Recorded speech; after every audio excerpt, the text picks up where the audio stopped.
I'm gonna do the residential ones that Trump is planning to roll out in the U.S. first, just for context, because it's going to be a little bit easier to understand. Once you understand the concept of the simpler ones, you'll get the more complicated ones already available in Canada, and you'll understand the perspective of why they already exist and why people are asking the wrong questions about them. Okay. All right. So because first of all, like I hear. The wrong question that people are asking is like, what is the interest I'm going to pay over the life of the mortgage?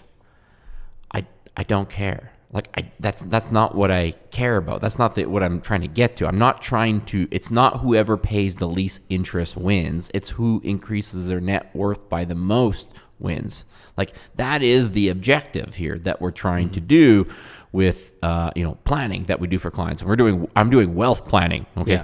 Yeah. All the financial planners out there, they're selling products. I'm doing how do I increase your net worth, right? Top 20% of Canadians have $1.3 million. Like, how do I increase your net worth, right? And so how much you're paying in interest is secondary to how I'm increasing your net worth. In fact, a lot of my, very wealthy clients they're paying way more interest than people who are, lower net worth, and they're going to forever, and they're totally happy doing that. Well, here's the thing. Like when people, let's say the people who have a little bit of educational, knowledge regarding finance, okay, they're told to look at what is the total cost of borrowing. What is that cost of borrowing going to be? Oh, that money is vaporized and wasted on giving it to the banks. So the banks get richer, and that money is essentially not available for you to invest.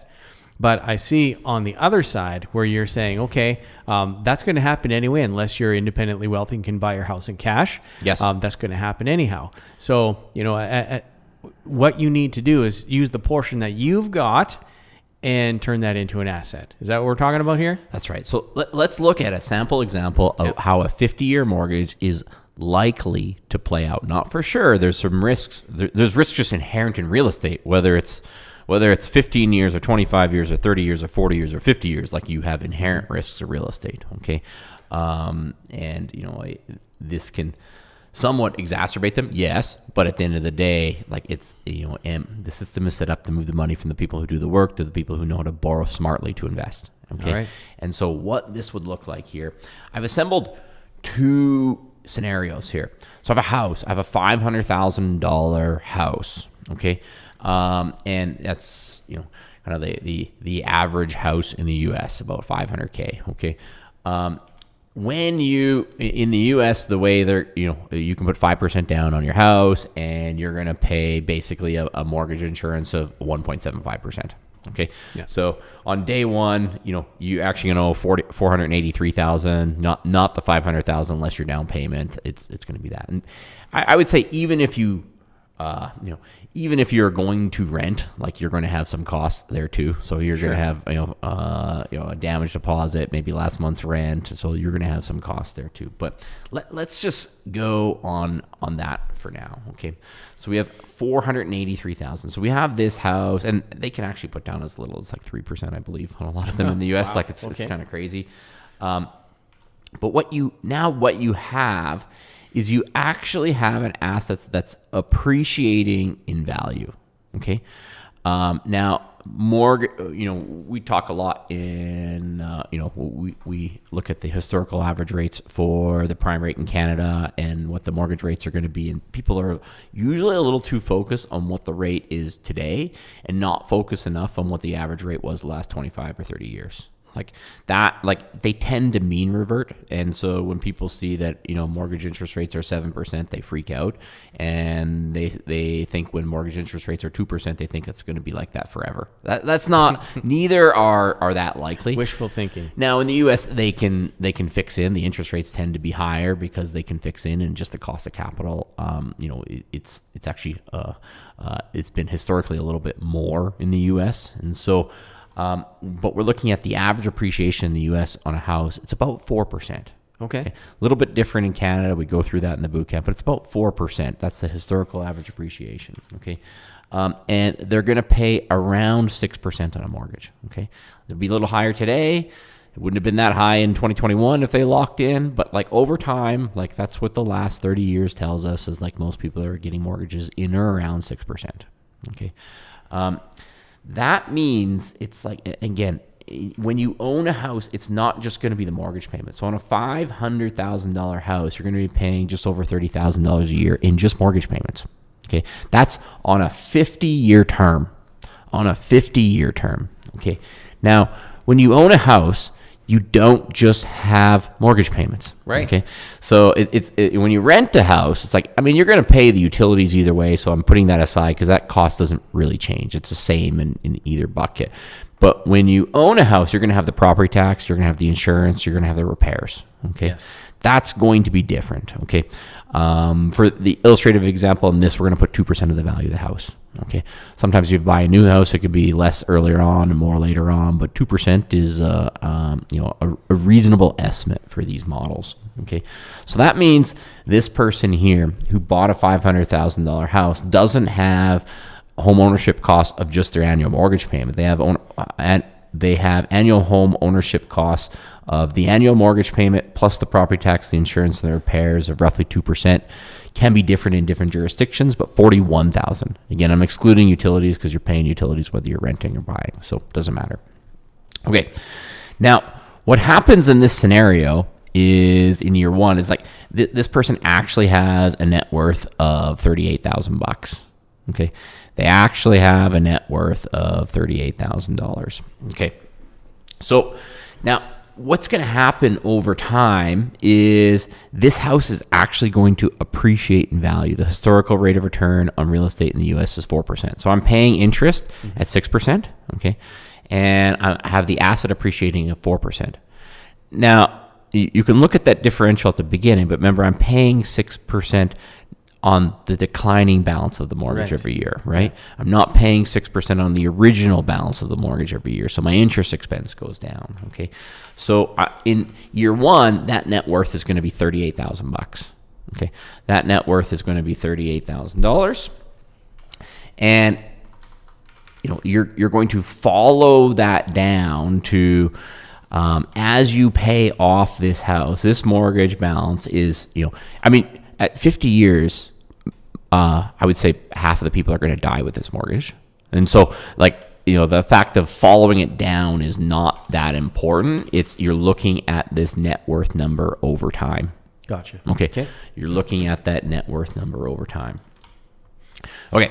So once you get down to the bottom here, this person actually finishes with a net worth of $3.5 million. So let's just say they're a 25-year-old person and they pay off this mortgage until they're 75. Like, it could happen, but at any time they can get off this train and they're left with the difference between the value of the house and the difference between the mortgage. Okay.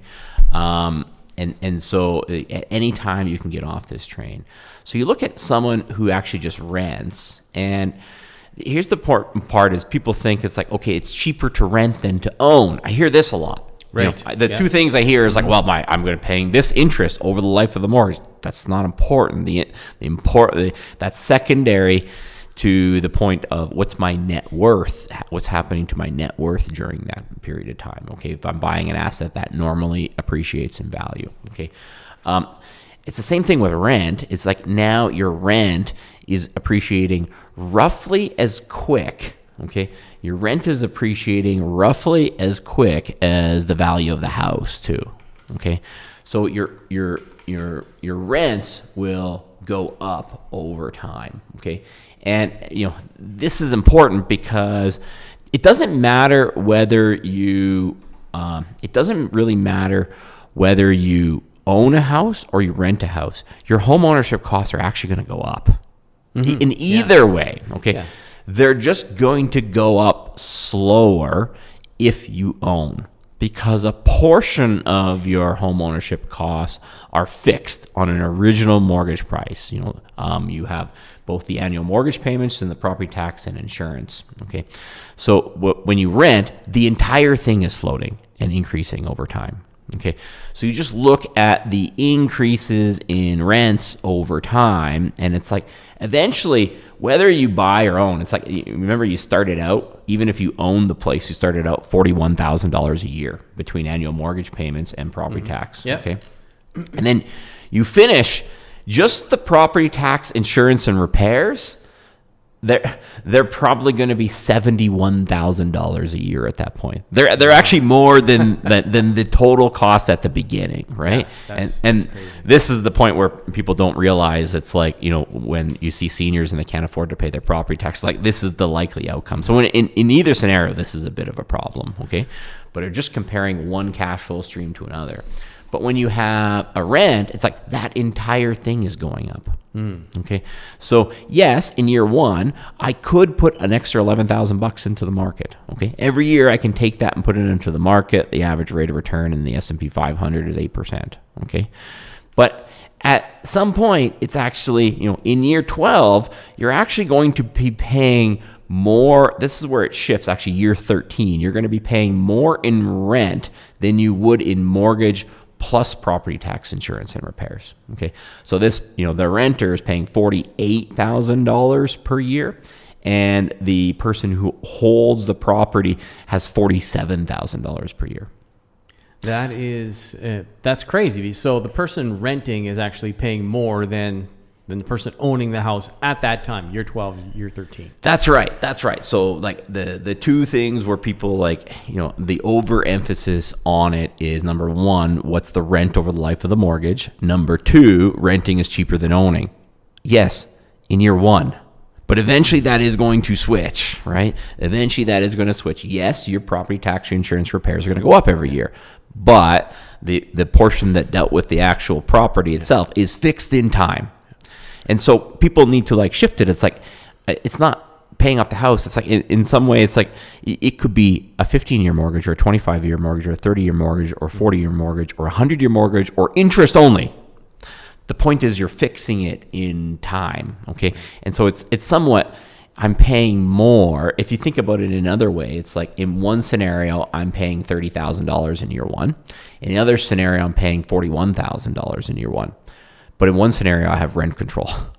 Right. So if you look at it, it's like, we don't really actually own these properties ever. We're always paying property tax to the government. In some ways, you're actually always renting it from the government, whether it's you're renting it from the landlord and the government, or just the government, right? Yeah. But one is going to be more rent controlled than the other. Okay. Yeah. The one thing I wanted to bring up, like this year, it is a spreadsheet, right? I mean, we don't live in a spreadsheet. So renters, landlords would love for the rent to go up by numbers year by year. Yes. For their one renter that they've got. However, that usually isn't the case. But, when people leave, that's when the rent can change. So this doesn't account for all of those scenarios.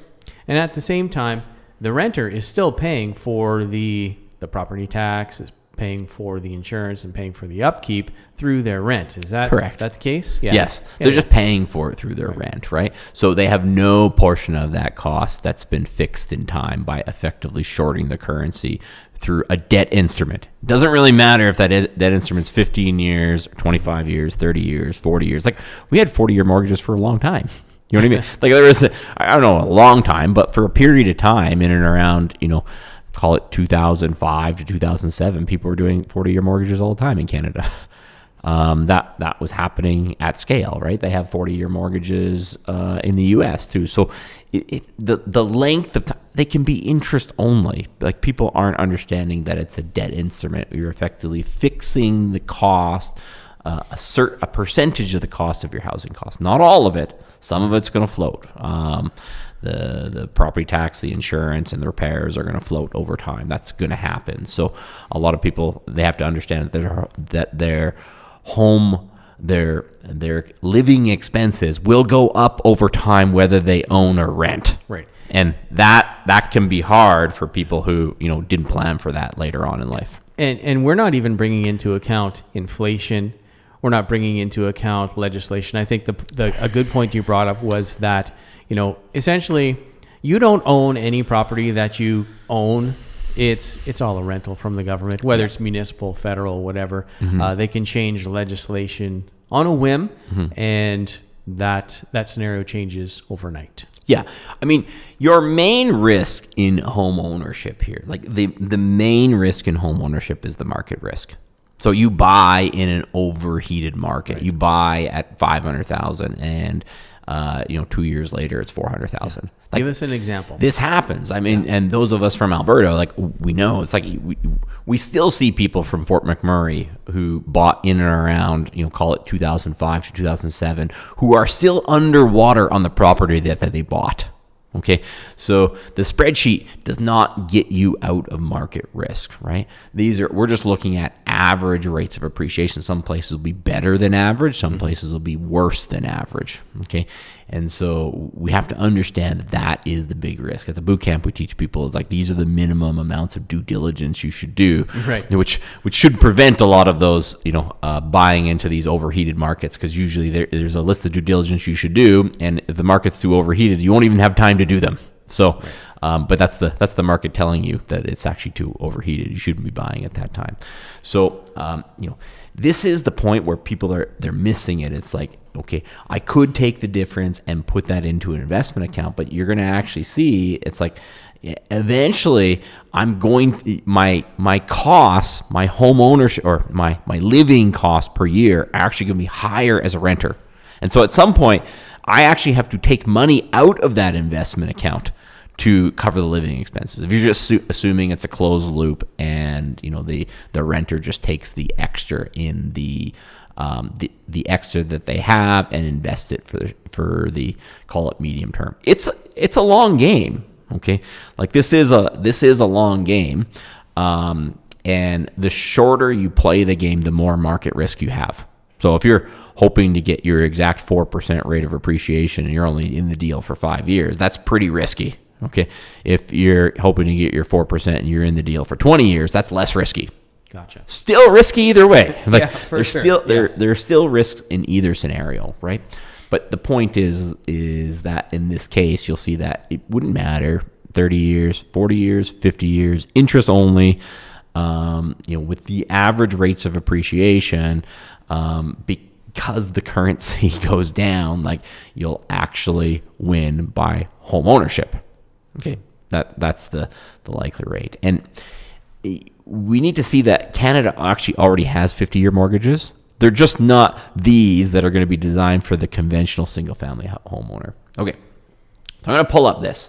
This is right from CMHC, the Canada Mortgage Housing Corporation, and this is the MLI Select.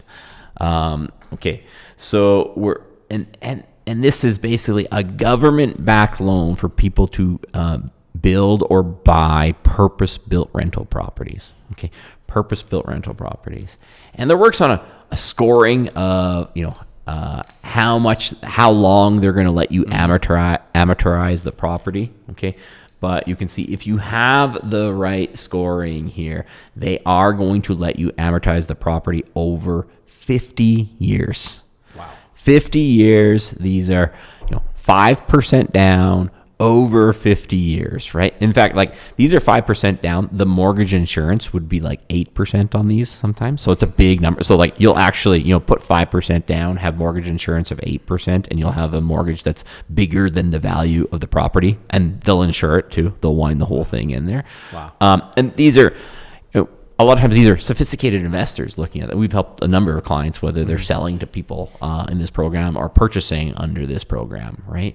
And this isn't without risk. Like this has big risk, right? Like people see this and be like, okay, the currency's going down. I'll take this to infinity. It's like, but there's certain qualitative risks that would alter the spreadsheet.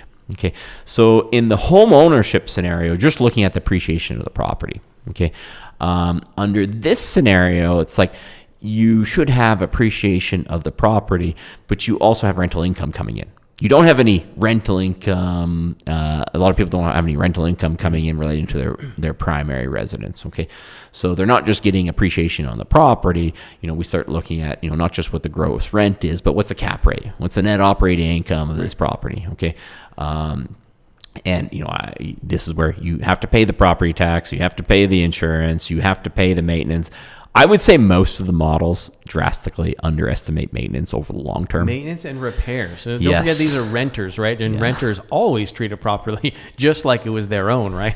I mean, I see these applications and I see, and I see people's projections. Like, yeah, I can't argue with you that's possible, but I just don't think it's likely over time. I see the rate of repairs often being higher when I'm looking at the books and records, 5 years out, 10 years out, 20 years out. Like you just see like these things tend to compound over time, right? But these are things where it's they're effectively, why these things work. It's like you're basically buying property in Canada, and the historical rate of appreciation of property in Canada is actually 5%, not 4% like in the US. So that's, about the last 30 years, what we've been getting in Canada. And you're borrowing from the government at 4% for this. Okay, so that's just the appreciation. So the interest is somewhat irrelevant because it's basically just moving money from one account to the other. If everything works out, I'll talk about all the qualitative considerations that'll make it different. But basically, you have an asset that's appreciating at a faster rate than the interest being charged. So even if it was just interest only, it's fine there. And also you're paying on the balance, right? Remaining balance. Correct. Now, the other part is we're not just buying it for the appreciation. We expect net operating income from the tenants. Sure, okay? Of course. So we expect, to get gross rents of, 7% or more, and we expect to have net operating income of 4% or more. Okay? All of it with fake money. So we got 1% on that differential because we borrowed the government from at 4% for an asset that's going up at 5%, and we're also generating a cash flow stream of 7%. 3% of that is going towards other operating costs, and then we have 4% left over. And so, when you hear it, it's like 5%. It's like, yeah, but it was 5% on nothing, basically nothing down, right? It's 5% on someone else's money. It's 5% on the government of Canada's money, not on your money. Okay, so that's why it seems so attractive. Okay, and this is where like sophisticated investors already know that these long-term mortgages have a big propensity to create net worth and actually create value and investor value. Okay, they already understand it.